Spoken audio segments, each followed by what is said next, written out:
A finales de la década de 1940, un joven adolescente de Maryland llamado Roland Doe se hizo famoso.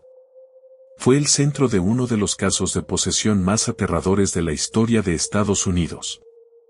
Sus noches estaban llenas de arrebatos violentos, muebles movidos por manos invisibles y heridas infligidas por una fuerza invisible. En una dramática batalla, los sacerdotes católicos se enfrentaron a voces guturales, levitación y una oscuridad que se negaba a desaparecer. Realizaron decenas de exorcismos para intentar liberar al niño. Esta pesadilla inspiró la infame novela de William Peter Blatty, El exorcista, y la película que conmocionó al mundo. Los exorcismos son rituales antiguos destinados a expulsar fuerzas oscuras e invisibles que se cree que poseen a los vivos. Durante miles de años, se han realizado como la última defensa de la humanidad contra el mal. La solemnidad de las oraciones de la Iglesia Católica resuena en los ritos de las tradiciones paganas y las costumbres judías. Cada una es un escalofriante recordatorio de la batalla entre la luz y la oscuridad. Las sombras que se aferran al alma humana solo sirven para subrayar la gravedad de la situación. Roland Doe, que más tarde se descubrió que era Robert Hunkel, fue el seudónimo asignado a un joven adolescente de Cottage City, Maryland, cuya presunta posesión en 1949 se convirtió en uno de los casos de exorcismo más documentados en la historia de Estados Unidos. Según informes, el niño comenzó a experimentar fenómenos extraños tras intentar contactar con un familiar fallecido a través de una ouija. Testigos, entre ellos familiares y clérigos, describieron objetos que se movían solos, arañazos inexplicables en su cuerpo, voces guturales y reacciones violentas a objetos sagrados. Su caso atrajo la atención de los sacerdotes católicos, que realizaron una serie de exorcismos durante varias semanas tanto en Maryland como en Missouri. Ya sea que se considere un caso genuino de posesión o una crisis psicológica, la historia de Roland Doe sigue siendo un episodio decisivo en las discusiones sobre el ritual sobrenatural y religioso en los Estados Unidos. Los disturbios en la vida de Roland Doe comenzaron a principios de 1949, poco después de la muerte de su tía Harriet. Entonces descubrió una tabla ouija. Con la esperanza de contactarla, Roland la usaba con regularidad, y poco después, su familia afirmó que se produjeron fenómenos extraños en su casa de Cottage City, Maryland. Ruidos de arañazos y golpes resonaban en las paredes, los muebles se movían sin explicación y los objetos del hogar se deslizaban o volaban por el aire en presencia de Roland.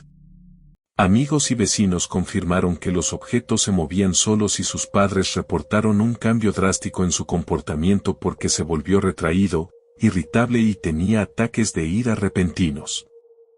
En busca de ayuda, la familia recurrió primero a su pastor luterano, el reverendo Luther Miles Schulze, quien observó al niño en persona. Schulze testificó que la cama de Roland se sacudía violentamente, que objetos volaban por la habitación y que mostraba una aversión antinatural a los objetos sagrados.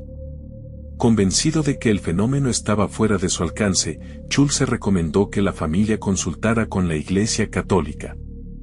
Los sacerdotes católicos pronto se involucraron en Maryland.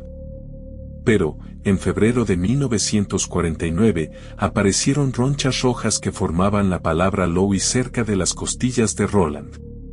Su madre interpretó esto como una señal para llevarlo a San Luis, su ciudad natal. Una vez allí, un familiar buscó la ayuda del padre Raymond Bishop, profesor eclesiástico de la Universidad de San Luis.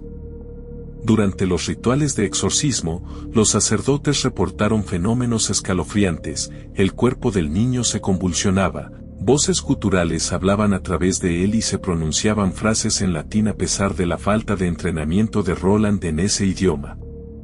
Palabras y marcas, que a veces se asemejaban a la palabra infierno o imágenes como una horca, aparecieron grabadas en su piel. Testigos relataron que su cama se sacudía violentamente durante las oraciones, que las sillas se volcaban y, en una ocasión, se decía que Roland había levitado.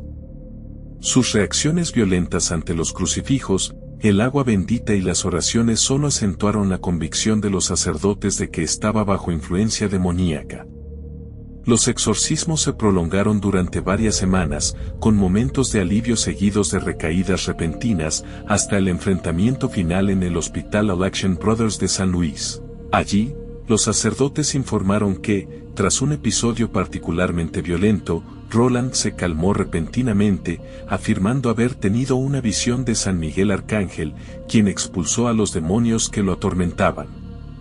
Las secuelas del caso de Roland Doe dejaron una marca duradera tanto en la práctica religiosa como en la cultura popular en los Estados Unidos. Para la Iglesia Católica, el caso sentó precedentes sobre la minuciosidad con la que deben llevarse a cabo los exorcismos, haciendo hincapié en la preparación sacerdotal, el testimonio de los testigos y la estricta observancia del ritual romanum para prevenir el fraude o la histeria.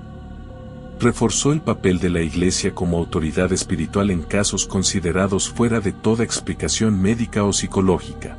Más allá de la Iglesia, el caso despertó una fascinación pública por lo paranormal y acabó inspirando El Exorcista 1971 de William Peter Blatty, que transformó las percepciones modernas de la posesión y el exorcismo en todo el mundo.